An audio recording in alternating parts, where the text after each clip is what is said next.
Hey guys, this is Max from FL Studio Tips, and today you're going to learn how to make drill melodies.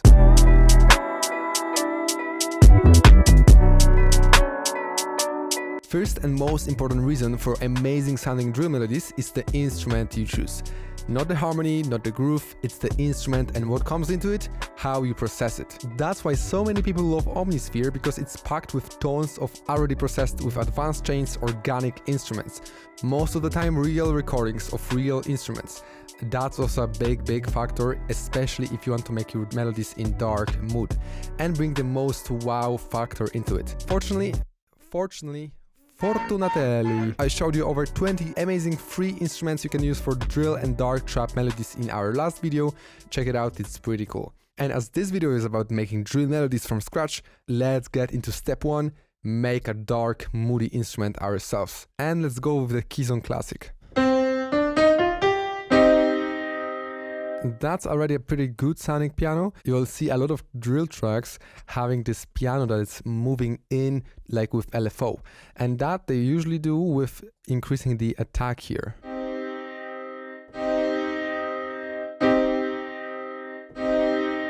First we'll apply some reverb to make it a little bit more wet. Then let's go and apply patcher to add more wobble effect using the humanizer preset here. And now just let's add some compression so it's not very loud and we squash everything together a little bit. And now the most important part of the drill piano fundamental part is that we have the halftime effect that you will pretty much hear on most of the tracks. So this will do using gross beat, or if you have any other halftime effect plugin, that will work as well, of course. And we go with the half speed here. That's how we'll make this kind of darkish piano. And now the last thing in the processing part will be cutting out the very low frequencies. We don't want anything below 200, I guess. And definitely everything from the very top as well needs to be taken out. Thanks to the gross beat, we don't have much of the trebles right now, as we used to have. So we basically cut all of the bass and pretty much somewhere around the high mids already. So after you've got a chain like that, make sure to just save it and use it in your future productions. So with the piano, we just want to take mainly mid frequencies. After we've got this classic sounding drill piano, in step 2, let's get into a little music theory. I will show you a couple of generic foolproof progressions you can use that are already made into global top charts multiple times. And then some extra progressions hacks that you can use to step out from the crowd. So we'll start with, of course, minor chord. We skip 2 and skip 3. 1, 2, 3. Now we copy this guy, and the level 1 progression will be simply taking those 2 chords and changing the 3rd note to the 2nd note of our scale. So we have something like that.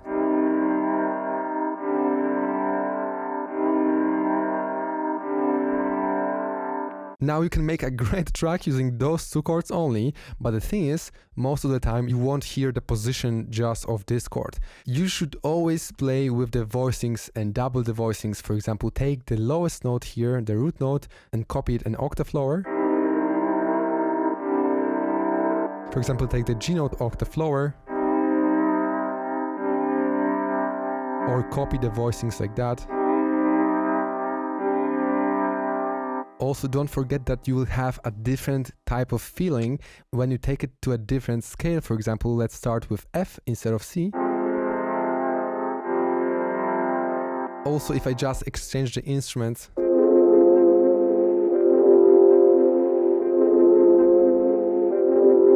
completely different feeling already. So it's as basic as you can go. The second level, let's quickly come back to what we had at the beginning. Now, instead of moving the 3rd, let's move the 5th here. Now, the thing is here that we are very low with the halftime here. That's why it will be better if we got rid of the 3rds here. And maybe go lower.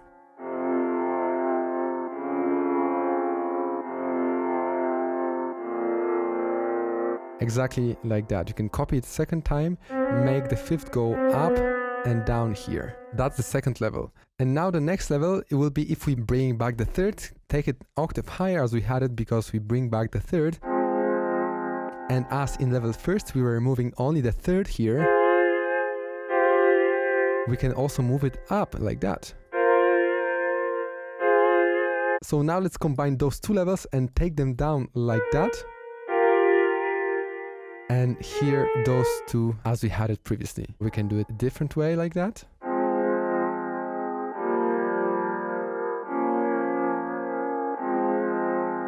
And now the idea is that you should just simply play with one change at the time. Just simply stay in key. So to spice up those two chords so they don't sound the same, we can take the only third down. That's one change at a time. And let's hear how it sounds now. A little bit more complicated than what we started with, but as you can see, by changing everything step by step, one at a time, we can build very easy and cool sounding progressions. And as we said earlier, now we should also, at this point, play with the voicings, for example, like that.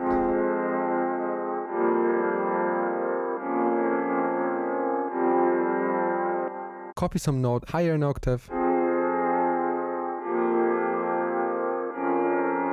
Now it sounds like a Lion King though. Let's maybe not do it here. And boom, we can't get more generic than this. And it's perfect because step 3 is going to turn it into a banger that nobody has heard before, and we'll do it with supplemental special instruments. So 1 or 2 extra instruments that are going to be unique to our track only.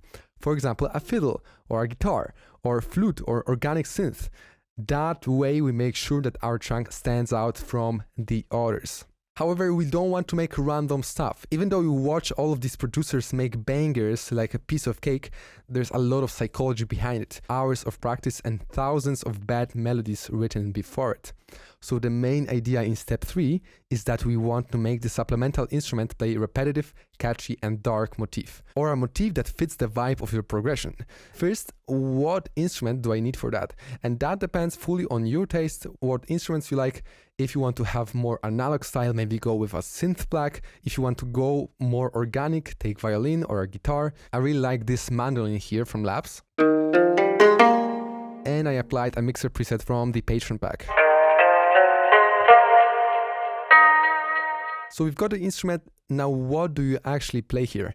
I have to tell you that the more melodies you make, the more feedback you get, the more you listen to music, the more you realize that you make your melodies simply too complicated. We want to go simple and something that anybody can whistle. If you can't whistle it, it's not good enough. Unless you can't whistle at all like me, then that rule doesn't apply. I'm not going to get into melody writing theory, that needs a separate series of videos itself. For now, I'm going to improvise something on my keyboard. I go wait for the input to start, hit record and play.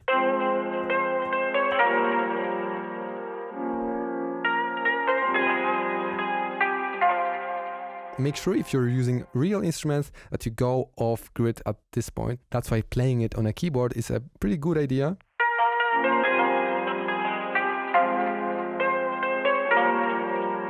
Exactly like that. So depending on how you write your melody, in our case we have a lot of empty space in the middle. So we can now add a new instrument to fill up the space.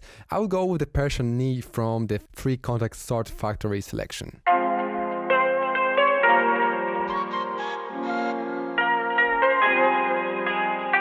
Now you can hear that it comes alive, right? The bonus step I totally love about making these melodies is adding sung vocal lines. And name a thing that works better than that. It doesn't matter what vocal sample it is, we just want to make it without any lyrics and in key, of course. Most important here is to make it not interfere with the instruments that we already made. That's why I will take a longer sustain vocal, but we could definitely put more established short vocal line instead of this flute here.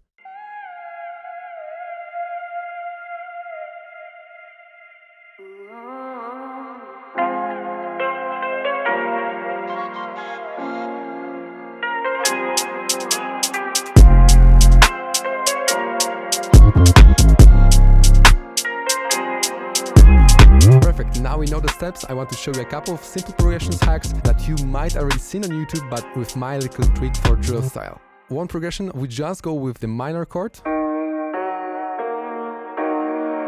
And on the fourth step of the scale, we go minor again. And that usually be the sixth semitone from the root note here. But it's 1, the fourth note here, and we make a minor chord as well in here. Skip 2 and skip 3. And now we play with the voicing. Let's take this guy together so they are close. That's tonic and subdominant. And now we just get rid of the middle notes here.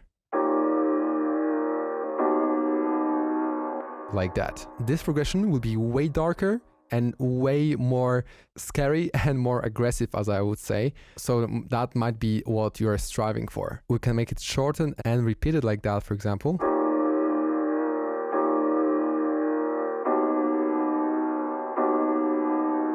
And now, for example, with the charango and the same preset applied,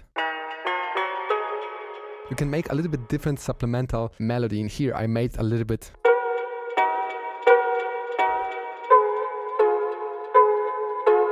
Very, very easy, using only 2 chords.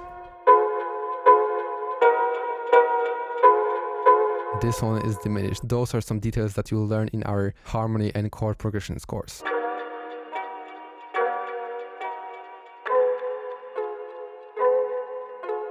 That's some sad SpongeBob right here. Together.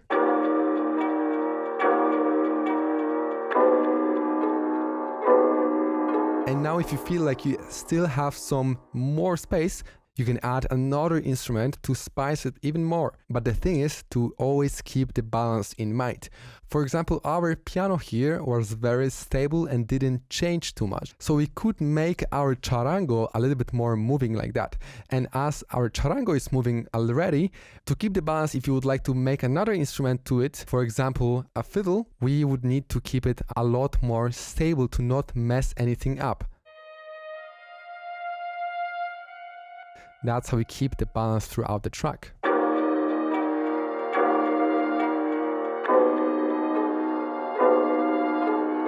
So we could not make the fiddle rhythmic and groovy like charango because it's already been taken by charango. And even now, if you feel like you still have some more space, you can add some ear candies using the vocal lines that we've done already.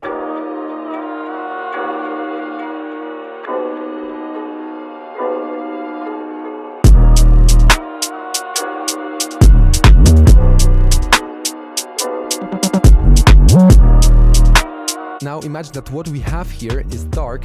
We can go way darker by simply taking the bottom note up together with the second note here, and we've got this.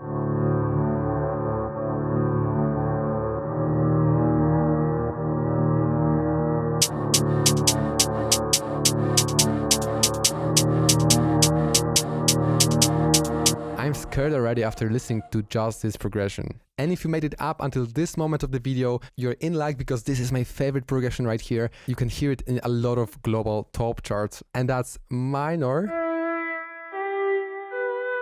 and minor as well on the 5th. So we have like a minor dominant. Now we just change the voicings like that. Make sure that those guys are as close to each other as possible. That will make it more cohesive.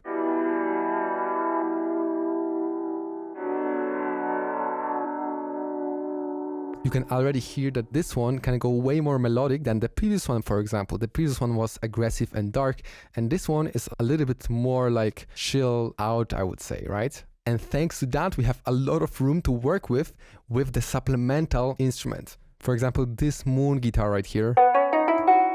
Thanks to how stable the piano progression is here, with the moon guitar we can go way more rhythmic.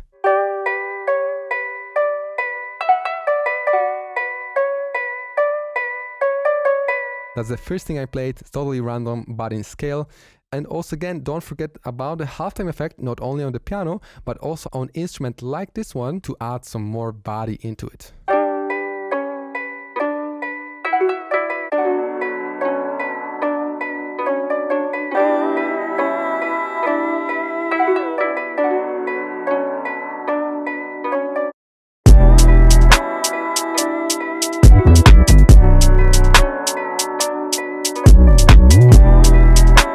If you want to learn more about melodic drill production, check our latest start to finish course where you're going to learn everything you need to know about making amazing drill tracks. From choosing the right instruments, melody sketching, mixing, mastering and arranging together with complete vocal. If you liked this video, you're gonna love what's inside of this bag. First link in the description, check it out. If you want us to make a video about a specific topic, don't forget to leave it in the comment. If you enjoyed this video and want to see more like this, leave a like and subscribe to not miss out on future content. See you in the next video.